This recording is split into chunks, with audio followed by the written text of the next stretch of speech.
Olá, meu amigo, minha amiga, muito obrigado por vocês estarem aqui no nosso Portal de José. Hoje, para mais um encontro, há 21 dias da posse do presidente Lula como futuro chefe da nação. E é impressionante como é que existem grupos e pessoas aqui no nosso país que não querem aceitar essa realidade. São os negacionistas políticos, os negacionistas jurídicos, os negacionistas da realidade.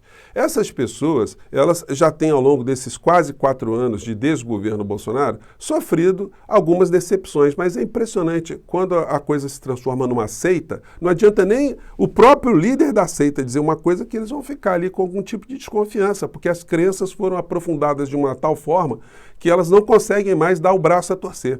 E o tombo para esse tipo de gente vai ser muito intenso. Eu tenho aqui até conversado com vocês, né? Como as clínicas psiquiátricas, os psicólogos, os religiosos, os familiares dessas pessoas vão ter que amparar essas pessoas, porque elas vão ficar ali numa queda livre, né? Até encontrarem ali um concreto muito sólido, né? Para enfrentarem essa realidade.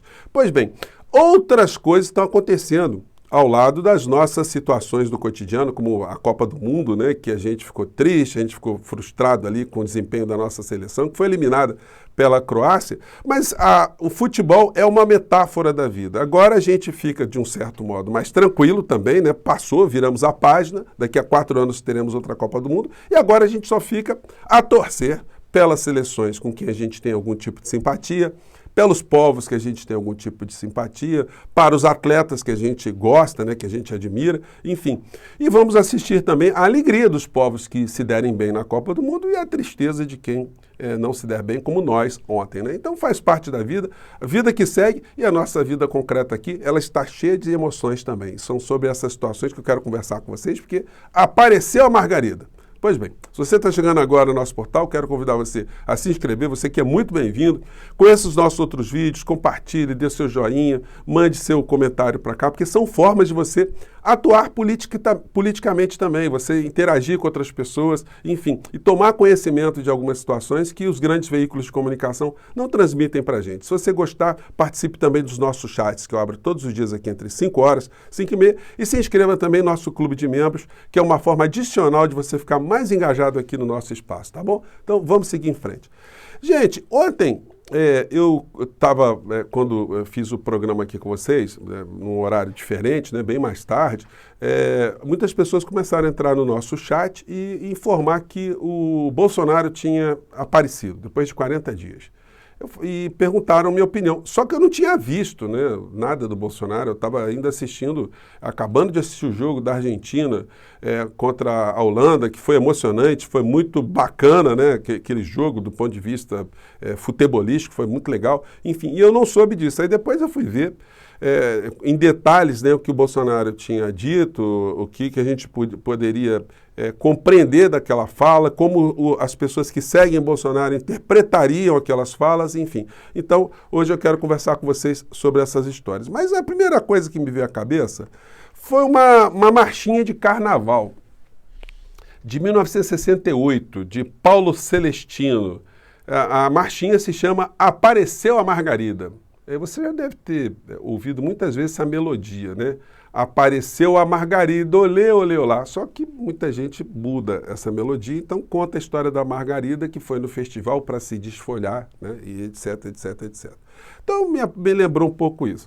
E aí eu fui recolher aqui, pela mídia de uma maneira geral, qual foi a interpretação que eles deram para pelo reaparecimento da Margarida presidencial. E aí eu vi essa cena aqui, gente, no jornal do SBT, que foi muito engraçada, porque ela tem ali uma molecagenzinha do pessoal da edição, do jornalismo, que eles poderiam ter suprimido a cena que eu vou mostrar aqui para vocês. Mas eles colocaram aqui, isso passa uma série de mensagens, né? Eles tiveram ali fizeram uma pegadinha, né? Do que é que eu estou falando? Observem só esse enquadramento aqui que eles deram para a matéria que mostra que a Margarida reapareceu. Vamos lá. Foi a primeira declaração pública desde a derrota nas urnas para o presidente eleito Luiz Inácio Lula da Silva. Ao lado do general da Reserva. Olha que enquadramento, gente, sugestivo, né? O pessoal da edição podia ter suprimido isso, né? Mas eles deixaram aqui, né? essa cena aqui, ela nos indica muitas coisas, né? Qual a interpretação que você está fazendo dessa cena nesse momento aqui, ó? Vamos lá. Serva Braga Olha só que beleza, ó. Neto e do ex-ministro do Turismo. É uma coisa muito interessante, né? Esse enquadramento. Pois bem, são as coisas do jornalismo que quem é do meio consegue enxergar de uma forma com mais perspicácia. Mas aí, os jornais de hoje, os jornais impressos, pelo menos, eles não deram grande destaque, não. A gente tem o Estado de São Paulo, que não falou nada, o Globo não falou nada, os grandes veículos, de uma maneira geral, simplesmente ignoraram esse reaparecimento do Bolsonaro, porque, de fato, foi um reaparecimento para falar absolutamente nada, apenas para causar mais confusão na cabeça das pessoas. O único jornal que falou desse assunto foi a Folha de São Paulo, que a gente vê nessa manchete aqui. Acho que está dando para vocês verem, né? Vou dar mais um tempinho aqui. E aí vem. Bolsonaro quebra silêncio com discurso dúbio e atiça apoiadores. Presidente afirma que seguidores seguirão seu futuro e repete que militares são o último obstáculo ao socialismo. Ele tem várias frases dele, né? Aquelas frases que ele repete para as pessoas ficam batendo palma, gritando mito, orando, etc, etc, etc. A Folha separou aqui algumas frases. Abre aspas. Se algo der errado é porque eu perdi minha liderança. Eu me responsabilizo pelos meus erros. Mas peço a vocês, não critiquem sem ter certeza absoluta do que está acontecendo. Outra frase. Não é fácil enfrentar todo o sistema. Ah, ele enfrentou todo o sistema? A missão de cada um de nós aqui não é criticar, é unir. Muitas vezes vocês têm informações que não procedem e pelo cansaço, pela angústia, pelo momento, passam a criticar. Olha, se o Bolsonaro tem uma rede gigantesca na internet, ele tem uma série de seguidores, por que ele não informa? Ele nunca fez, ele não sempre fez aqui, às quintas-feiras, a sua live. Por que ele parou de fazer live? Então, ele não está fazendo absolutamente nada porque ele não tem conteúdo.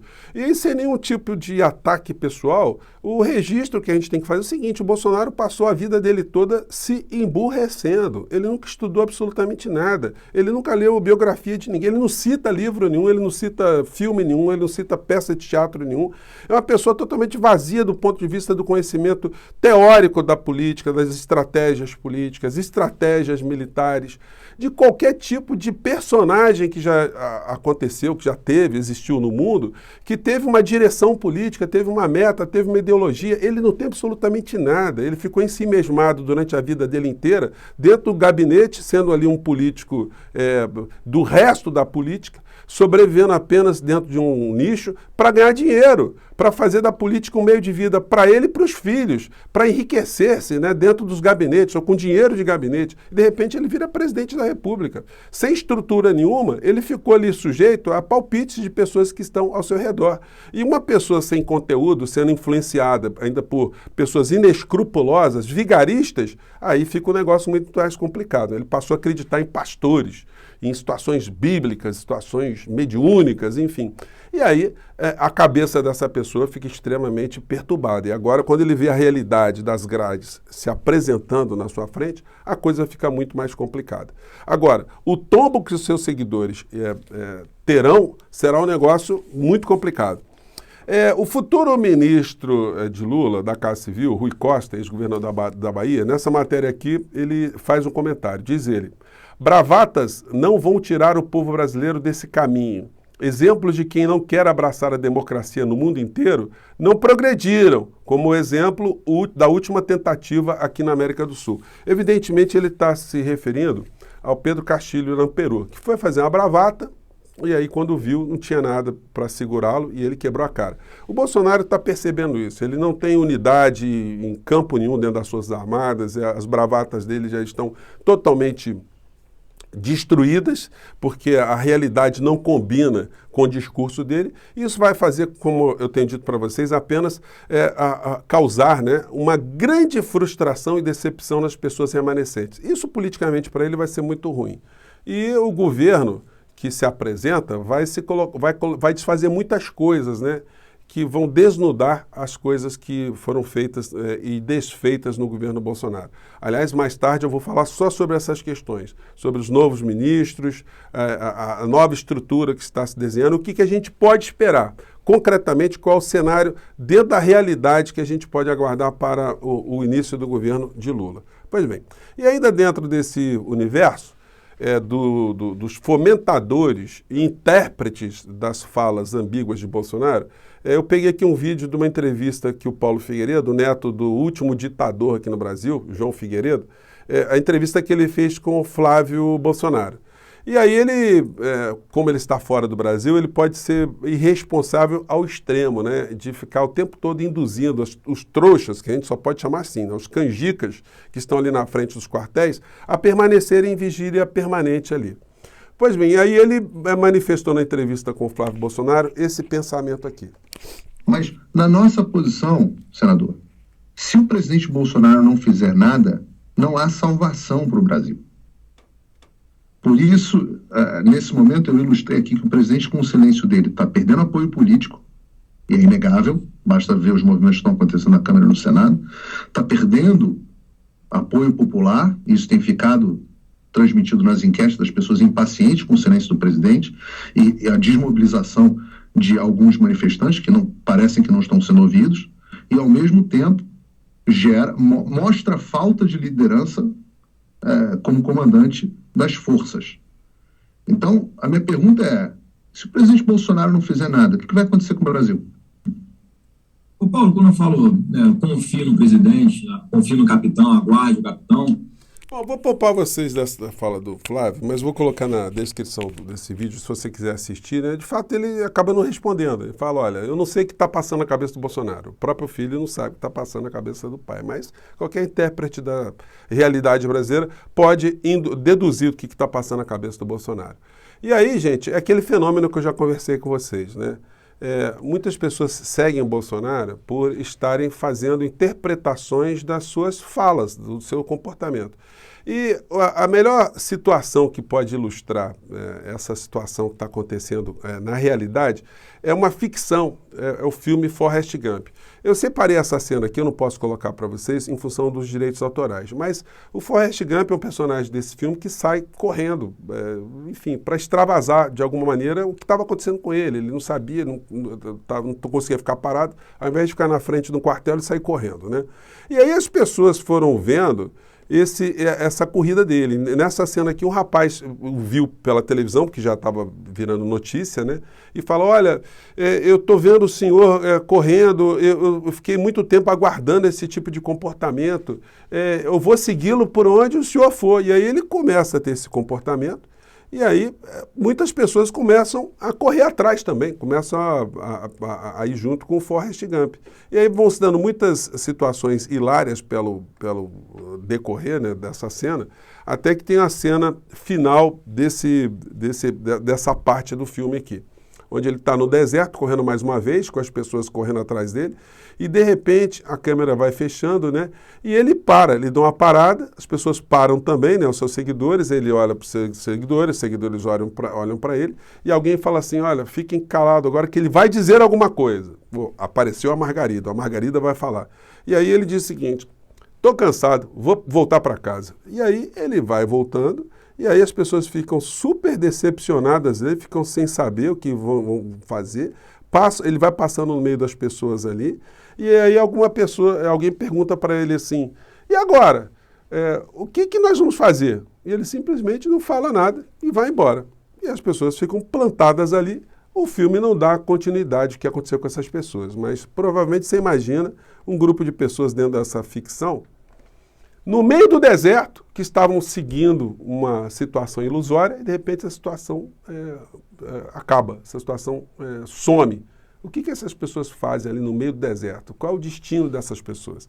Então, hoje, nós estamos vendo essa metáfora na frente dos quartéis. O que vai acontecer com essas pessoas quando o Forrest Gump, a Margarida Tupiniquim, voltar para casa e quando ele estiver apenas envolvido ali em resolver as suas questões jurídicas e a fuga de qualquer tipo de problema que possa encarcerá-lo, né? Então, você aí tire as suas próprias conclusões. Mas isso nós vamos ver a partir do dia 1º de janeiro. A partir do dia 1º de janeiro a gente vai ver pessoas ao nosso redor tendo comportamentos aí que vão nos servir de muito ensinamento, né? Gente, eu fico por aqui, mais tarde eu volto porque temos assuntos muito importantes depois do reaparecimento da margarida, desculpe, até fiz aqui confusão, que estão significando ainda muitas situações aqui no nosso país, tá bom? Um grande abraço, até mais tarde. Tchau!